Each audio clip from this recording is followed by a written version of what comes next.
we're going to kick things off with a bit of a quiz. So, if you think that you know the answer to these questions, just shout it out. Appropriately enough, it's a fruit-themed quiz. So, who can tell me what this is? Apple, very good. Very good. Got some loud shouts from the back there. They were in the service earlier. Good. And where does an apple come from? Apple tree, you sure? Not a pear tree? Not a banana tree? Someone's very sure at the back there. Not well. Okay, fine. I'll take your word for it. So, let's try this one. What kind of fruit is this? A pear. Very good. Yeah, very good. We've clearly got the fruit experts in today. So, where might a pear come from? Sainsbury's. Where? Sainsbury's. Sainsbury's is a good option. I like that. A pear tree. You sure it's on a sock tree? You get pairs of socks? No? A pear tree. Okay, go on. Very good. And how about this one? Banana tree. A banana. I'm giving it away. There we go. You have it on for free. Very good. That's yeah. So it comes from a banana tree. Very good. So now, what is the point of that? So what we've just seen is what Jesus is saying in our passage from our reading in Luke's Gospel. It says each tree is recognised by its own fruit. So you saw some fruit, and you knew mostly what tree it came from. We know that we don't get an apple from a pear tree. You don't just find a grape growing in a thorn bush. Well, today we're going to be thinking more about the fruit of the Spirit, particularly about goodness and faithfulness. We'll come back to think about faithfulness later, but first there's a question that all this fruit talk has given me about goodness.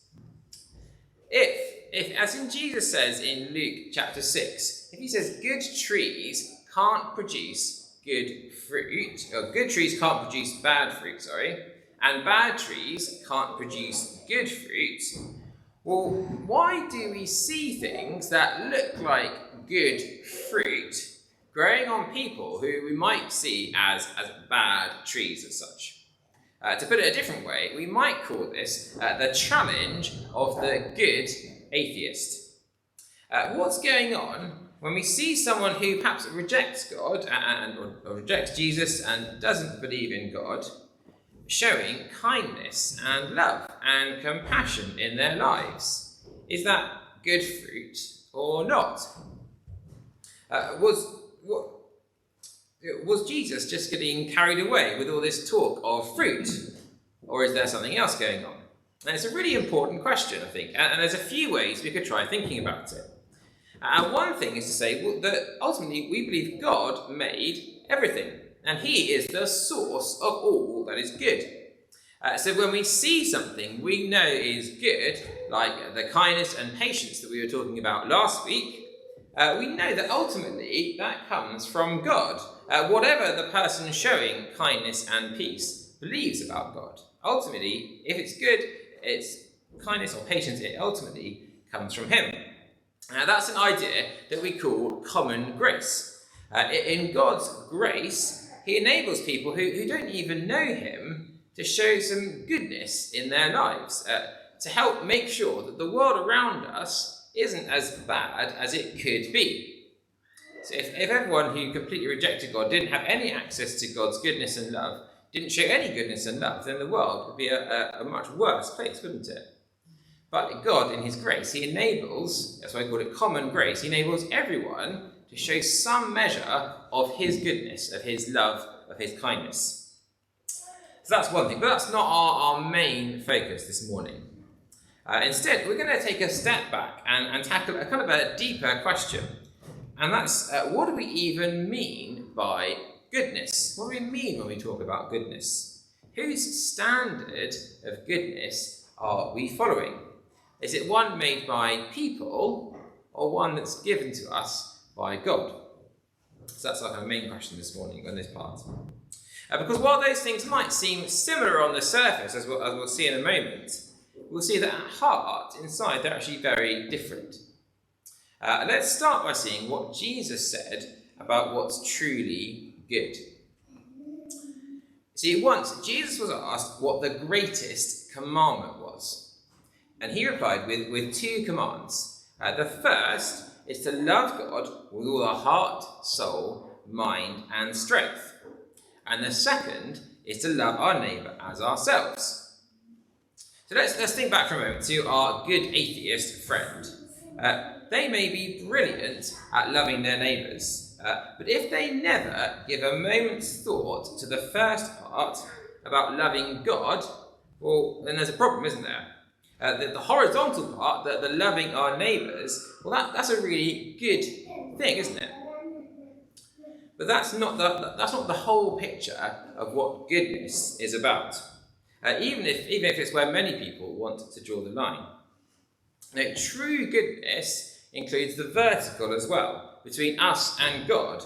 Loving God with all our being, that's true good fruit. It's more than just the horizontal, it's the vertical as well. And that's what Jesus says when he's using those two commandments. He's saying that is what true goodness looks like. It's got to include both. For those who were here last week, you might remember the story I told about a bad tenant who basically ignored their landlord and stopped paying the rent completely. Let's revisit that for a moment just to help us think this through. So imagine that tenant was actually a model tenant in many ways. They keep the house clean, they always take the neighbours' bins out, they always pay their utility bills in full. But if they never pay any rent, if they completely ignore the landlord and never reply to any communications, never even acknowledge the landlord's existence, well, could we really say that they are a good tenant? Not really. Maybe on their terms, but on the terms which really count, but maybe on their terms, but not on the terms that really count, the landlord's. And why do I tell that story? Well, if the one main thing that we're made for is to be in relationship with the God who made us, and that's what the Bible teaches us about what life is about, is to be in relationship with the God who made us and loves us, well, then rejecting that relationship is pretty much the opposite of goodness, isn't it? It's difficult to say it's good when we're going against the very thing for which we're made. All the seemingly good works in the world count for nothing if we're not in relationship with the source of all goodness. It's a bit like playing an electric piano, like that one there, but without the power turned on.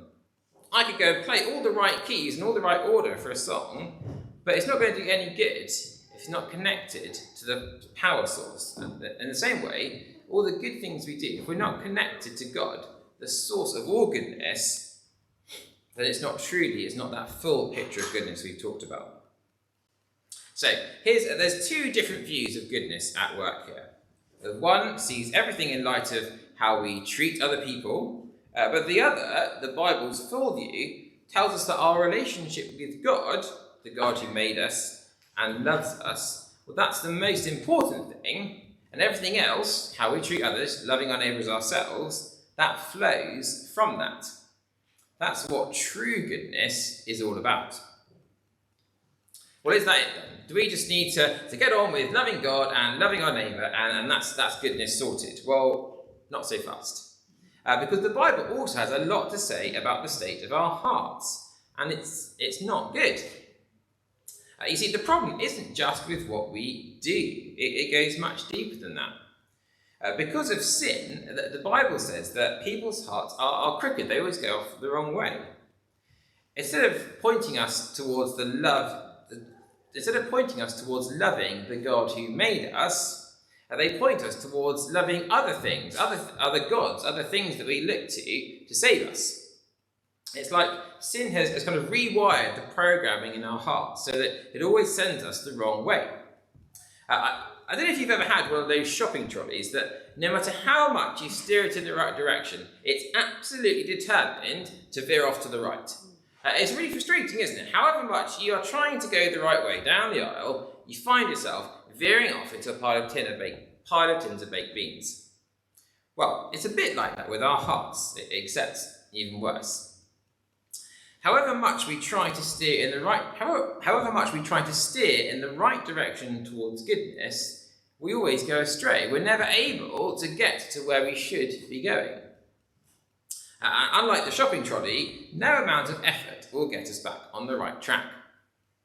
And whereas the shopping trolley probably just needs its wheels resetting, I don't know, I'm not a shopping trolley expert, but it just probably needs a bit of maintenance to get it right. For us, we don't just need a little bit of maintenance, it's much more than that. We need completely renewing, what the Bible calls a new heart. That we need that new heart to bring about that goodness.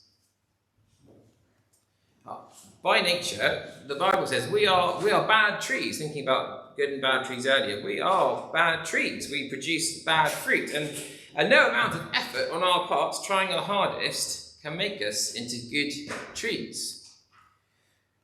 Our only hope is for God to change us. We need God to change us from bad trees to good trees. That's the work God does in us. By ourselves, it's impossible, but God, in his goodness, has made a way for this to be possible. Because Jesus, God, come to live with us, he came as the perfect good tree, always producing good fruit. In a world of bad trees, producing good fruit in a world full of bad trees, on a mission to save us. And that's where the third tree comes in, the cross. On the cross, Jesus took all our bad fruits, our selfish actions, even our bad roots on himself, taking the punishment for our sinful rejection of God and his ways. And because of this, as our old bad tree is taken away when we trust in him, God plants a new good tree in us, one made from Jesus' perfect goodness for us. And then with the Spirit's help, that good tree he brings in us can start to bear good fruit. So, what can we say about our good atheist friend, thinking back to our challenge earlier on? See, the problem is we want to affirm, when we see people who don't believe in God, we want to affirm the good things that they're doing. We don't want to say, oh, that has absolutely zero value at all, that you shouldn't be doing that. Not at all. But what we do want to say is that the view of goodness there is just too narrow and will always fall short. It needs expanding to see that not only the goodness that we show to others, but also the goodness that God has shown to us. And most of all, the goodness he shows us in his dying for us on the cross. And that's most of what I wanted to say about goodness this morning. We kind of looked at a bit of a different angle on it, thinking about the different ways people understand goodness, because I think I could have sat here and sort of talked about kind of this is what a good thing to do looks like, but actually I think those things are more obvious. Actually, the challenge is not so much the external kind of good things we do, it's more what's in our hearts, and ultimately it's the different views that we have. I think it's a kind of question that comes up a lot. It's the kind of question I struggle with and think about with friends of mine and family who don't believe in God and yet live outwardly very good lives. And how do we understand what Jesus is saying here about good trees and good fruit and bad trees and bad fruit? So hopefully that's been helpful to think through some of those things. Because ultimately, what we long for is we long to see the Spirit growing that fruit of goodness in us more every day. But this is only possible through the work that he does inside us, that both the goodness loving others, but also loving God. We need the Spirit to help us to do that, changing us from the inside out. So we've talked about goodness, but what about faithfulness? Well, we'll come to that in a moment. But first, we're going to take a short break and we're going to stand and sing our next hymn. It's called O Lord, My Rock and My Redeemer. It might be less familiar to some, but it's a really simple tune, so I hope you can pick it up. So let's stand together and sing. Great, do take a seat. So we spent a bit of time thinking about goodness. And the rest of the time, we're going to turn to our second part of the fruit of the Spirit this morning, which is faithfulness. And again, it's helpful to start by getting a handle on what we actually mean by faithfulness. What is faithfulness? Here's one definition that I found helpful. It's that the state of being someone in whom confidence can be placed. I'll say it again. The state of being someone in whom confidence can be placed. Which sounds like a great thing to be, doesn't it? I mean, to me, it brings to mind ideas of reliability, commitment, trustworthiness. It's the kind of quality you want to see in someone when you're needing help or advice or support. It's why when we're trying to find someone to help us, we often look at reviews to see whether we can trust this person. And it's the kind of thing that it strengthens relationships. It builds trust. When someone is faithful, when they have faithfulness, we find we can trust them. But it's not, because of that, it's not the kind of thing that can be measured just like that in a moment. It's something that needs to be shown over time. It comes through, it's shown and borne out through experience. But also, faithfulness it isn't even just about people, is it? There's a lot of things that we put our trust in. I wrote this sermon while sat on my desk chair. I bought it from IKEA last month, and so far it's served me well. I sit on it, it bears my weight, it enables me to sit comfortably at my desk. In other words, so far I've found it to be faithful. I can have confidence in it, so far. But what about over time? Consider the building we're meeting in right now. It is hundreds of years old. I started to look into some of the history of some of our churches this week, and these are very old buildings we're in. I'm sure it'll have undergone many, many repairs over that time, but overall, as a place for God's people to meet through the generations, it's proven faithful. We can trust it. That's why we're stood here, and we're not terrified of the roof falling in, because we trust it. That doesn't make you worried now. Let's think of an even bigger scale. Does anyone know what this is a picture of? Very good on the front row, excellent. Yes, Old Faithful. It's a geyser in Yellowstone National Park, and it's called Old Faithful. Why? Because the geyser erupts extremely regularly. About give or take, every 90 minutes or so, for a few minutes at a time. And it's been doing that for hundreds of years. It was named 150 years ago. I'm sure it's been going like it has been for many years before that. Hence the name. It's old and it's faithful. It can be relied upon to erupt every short bit of time. You can rely on it, even though you probably wouldn't want to get too close to it.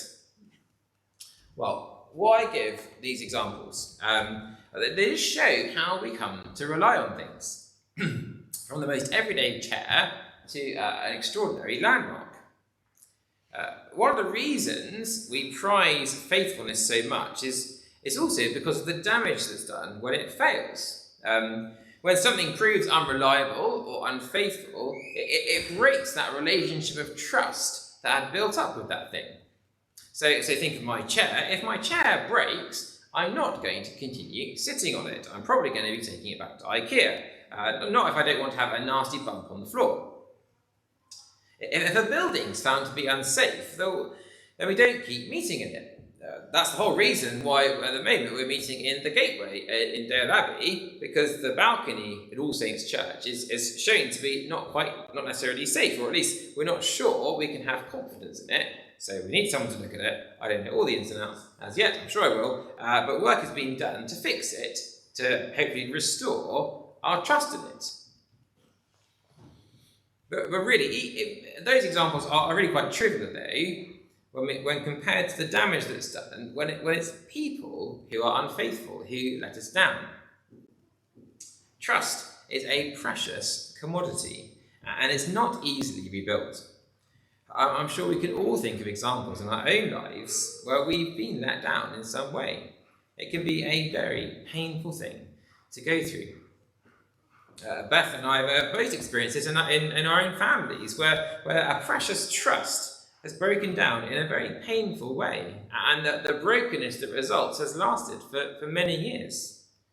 One situation has seen some amount of that trust rebuilt, but the other has seen no change at all, really. In all cases, the pain and hurt has been long-lasting, and it's difficult to rebuild. When this happens more than once, if trust is repeatedly broken, then it often leads to cynicism. It becomes all the harder to trust others. And that's why we prize faithfulness so much, because we know the pain of when it fails. But as we were thinking about earlier on with goodness, our hearts are naturally prone to go off course. We don't naturally produce the fruit of faithfulness. And that breaking of trust is something that we're all capable of. Even in something as small as saying that we'll do the dishes or take the bins out, two examples from my own life that I've failed in, if we say we'll do it and then don't follow through, well, it undermines trust. It damages relationship. Maybe on a more of a small scale there, but it's undermining of trust all the same.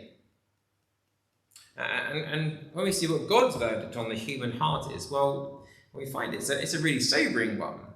We read in Jeremiah, the heart is deceitful above all things and beyond cure. Who can understand it? So where is faithfulness to be found? Are we doomed to cynicism and mistrust? Well, thankfully not. So just a few verses earlier in Jeremiah, we read this. God says, "But blessed is the one who trusts in the Lord, whose confidence is in him. Those who trust in the Lord, will be like a tree planted by the water that sends out its roots by the stream. It does not fear when heat comes. Its leaves are always green. It has no worries in a year of drought and never fails to bear fruit." There's that tree imagery again. It keeps cropping up, doesn't it? The person who trusts in God will never find him unfaithful. God's faithfulness is a theme that's woven throughout the whole of the Bible. He is faithful to his people. He is faithful to keep his promises. We heard it in our psalm earlier. Psalm 100 says, "For the Lord is good, and his love endures forever. His faithfulness continues through all generations." God doesn't change. He doesn't have off days. He doesn't oversleep. He doesn't forget. He doesn't get bored, and he's never in a bad mood. Nothing is more powerful or more loving or more wise than him. So therefore, nothing can stop him from being utterly faithful. Nothing gets in his way. We see this faithfulness most clearly, though, in the death and resurrection of Jesus. Not even the prospect of death on a Roman cross would stop Jesus from faithfully completing his mission to save his people. And because we've seen the extent of his faithfulness there, well, we can trust his promises to be faithful to us in the now, and then also right through to our eternal hope in the future with him.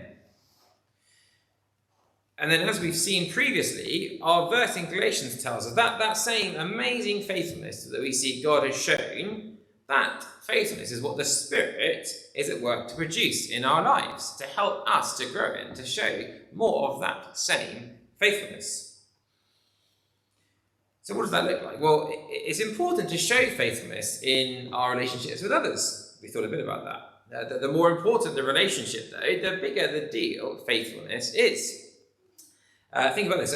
Faithfulness in remembering to meet with a work colleague is important. But faithfulness to a spouse is even more so. Which then that means that being faithful to God, well, that must be the most important faithfulness of all. Because he is faithful to us, well, our call and our hope is to be faithful to him by his power at work in us. So faithfulness is important, but it's also really hard. One way that faithfulness can be challenging is when being faithful to God will mean opposition, where it will be costly, whether to our ambitions or even our very lives. I was struck this morning just thinking that the Christians in Afghanistan right now are facing the Taliban coming to potentially take over their land. They are very likely, our brothers and sisters, to face that choice of faithfulness in the coming days. They may face the choice of will they stand to be faithful to Christ or will they not? That's the sobering thought, isn't it? Faithfulness is hard when the easier path is wide open before you, if only you'll set aside your faith. Many of us will not face that same stark choice, but we may face some version of it. Another recent example comes from the world of politics, and it played out in the full glare of the national media a few years back. So Tim Farron, who is a committed evangelical Christian, he was elected leader of the Lib Dems back in 2015, you may remember. After a couple of years as leader, he started coming under pressure for some of his Christian beliefs, especially around his views on marriage and human sexuality.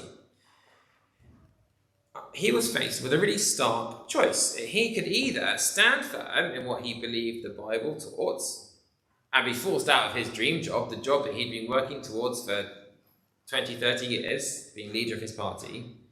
He could do that, or he could compromise. He could water down his beliefs to make all the pressure and questions go in. Believe me, there was a lot of pressure on him.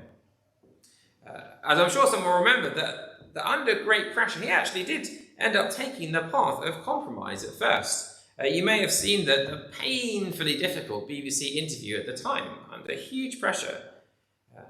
And that goes to show that we won't always get things right. Sometimes we will fail in this. But thankfully, that wasn't the end of the story there. Not long afterwards, I think it was about 2.5 weeks later, after the 2017 election, he called a press conference to announce that he was actually going to be standing down as the Lib Dem leader. And he had this to say. It's a really interesting thing. I'll quote him. "I found myself torn between living as a faithful Christian and serving as a political leader. A better, wiser person may have been able to deal with this more successfully," sort of indicating he knew that he hadn't.